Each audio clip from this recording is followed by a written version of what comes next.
ಹೊಸ ಸಾಹಿತಿಗಳನ್ನು ಮುಖ್ಯ ವಾಹಿನಿಗೆ ತರುವಂತೆ ಆಗಬೇಕು ಡಾಕ್ಟರ್ ರತ್ನ ಬಾಳಪ್ಪನವರ. ಪ್ರತಿ ಮನೆಗಳಲ್ಲಿ ಸಾಹಿತ್ಯ ನಿತ್ಯ ಹುಟ್ಟುತ್ತಾ ಇದೆ.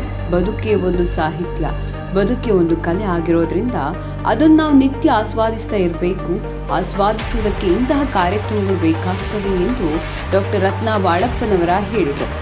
ಅವರು ರಾಯಬಾಗ ತಾಲೂಕಿನ ಸುಟ್ಟಟ್ಟಿ ಕ್ರಾಸ್ನಲ್ಲಿರುವ ಸ್ವಾಮಿ ವಿವೇಕಾನಂದ ಶಿಕ್ಷಣ ಸಂಸ್ಥೆ ಸಭಾಂಗಣದಲ್ಲಿ ಕನ್ನಡ ಸಾಹಿತ್ಯ ಪರಿಷತ್ ಕುಡಚಿ ಹಾಗೂ ರಾಯಬಾಗ ಘಟಕಗಳ ಉದ್ಘಾಟನೆ ಸಮಾರಂಭವನ್ನು ಸಸಿಗೆ ನೀರುಣಿಸುವ ಮೂಲಕ ಚಾಲನೆ ನೀಡಿ ಮಾತನಾಡಿ, ಮೇಲಿಂದ ಮೇಲೆ ಈ ಘಟಕಗಳು ಇಂತಹ ಕಾರ್ಯಕ್ರಮಗಳನ್ನು ಆಯೋಜಿಸಿ ಹೊಸ ಸಾಹಿತಿಗಳನ್ನು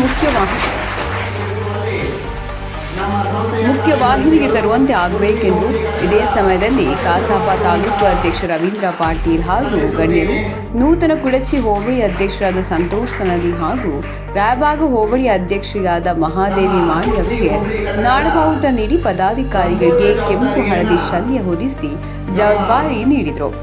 ನಂತರ ಸಾಹಿತಿ ಶಂಕರ ಕ್ಯಾಸ್ತಿ ಮಾತನಾಡಿ, ಜಗತ್ತಿನ 10,000 ಭಾಷೆಗಳಿವೆ. ನಮಗೆ ಆಶ್ಚರ್ಯ ಅಂದರೆ ಕೇವಲ 180ರಿಂದ 200 ಭಾಷೆಗಳಿಗೆ ಮಾತ್ರ ಲಿಪಿಗಳಿವೆ.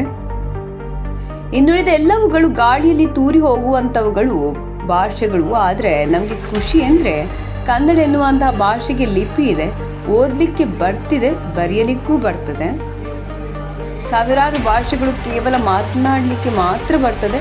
ನಾವು ಹೆಮ್ಮೆ ಪಡಬೇಕು. ಯಾಕೆಂದರೆ ನಮ್ಮ ಭಾಷೆಯನ್ನು ಓದ್ತೀವಿ, ಬರೀತೀವಿ. ನಮ್ಮ ಕನ್ನಡವನ್ನು ಹೆಚ್ಚು ಕಟ್ಟಿದವರು ಇಂಗ್ಲಿಷ್ನವರು. ಕುವೆಂಪು, BMC ಇವರು ಇಂಗ್ಲಿಷ್ ಮಾಧ್ಯಮ ಹೊಂದಿದವರು ಎಂದರು. ಕಸಾಪ ಅಧ್ಯಕ್ಷ ರವೀಂದ್ರ ಪಾಟೀಲ್ ಕಾರ್ಯಕ್ರಮದ ಅಧ್ಯಕ್ಷತೆ ವಹಿಸಿ ಬಸವರಾಜ್ ಸನದಿ ಮಾತನಾಡಿದರು. ಇದೇ ಸಂದರ್ಭದಲ್ಲಿ ಸ್ವಾಮಿ ವಿವೇಕಾನಂದ ಶಿಕ್ಷಣ ಸಂಸ್ಥೆ ವಿದ್ಯಾರ್ಥಿಗಳಿಗೆ ಏರ್ಪಡಿಸಿದ ಸ್ವಾಮಿ ವಿವೇಕಾನಂದರ ಕುರಿತು ಭಾಷಣ ಸ್ಪರ್ಧೆಯಲ್ಲಿ ಪ್ರಥಮ, ದ್ವಿತೀಯ ಹಾಗೂ ತೃತೀಯ ಸ್ಥಾನ ಪಡೆದುಕೊಂಡ ವಿದ್ಯಾರ್ಥಿಗಳಿಗೆ ನಗದು ಬಹುಮಾನ ವಿತರಿಸಲಾಯಿತು.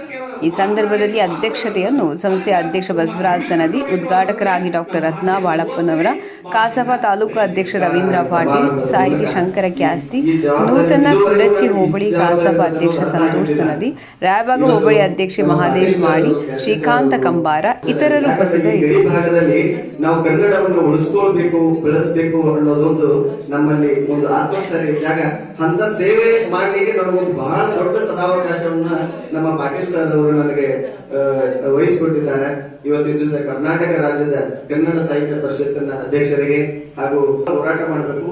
ಅದೇ ರೀತಿ ಇನ್ನೊಂದು ಹೇಳ್ಬೇಕು ತಮ್ಮೆಲ್ಲರಿಗೂ, ನಮ್ಮ ಸಂಸ್ಥೆಯಲ್ಲಿ ಸ್ವಾಮಿ ವಿವೇಕಾನಂದ ಶಿಕ್ಷಣ ಸಂಸ್ಥೆಯಲ್ಲಿ ನಾವು ಒಂದು 6-7 ವರ್ಷಗಳ ಹಿಂದೆ ಒಂದು ಕನ್ನಡ ರಾಜ್ಯೋತ್ಸವ ಕಾರ್ಯಕ್ರಮ, ಮನೆಯಲ್ಲಿ ಮನಸ್ಸುಗಳಲ್ಲಿ ಆ ಸಾಹಿತ್ಯ ಏನಾಗ್ತಾ ಇದೆ, ನಿತ್ಯ ಹುಟ್ಟುತ್ತಾ ಇರ್ತದೆ.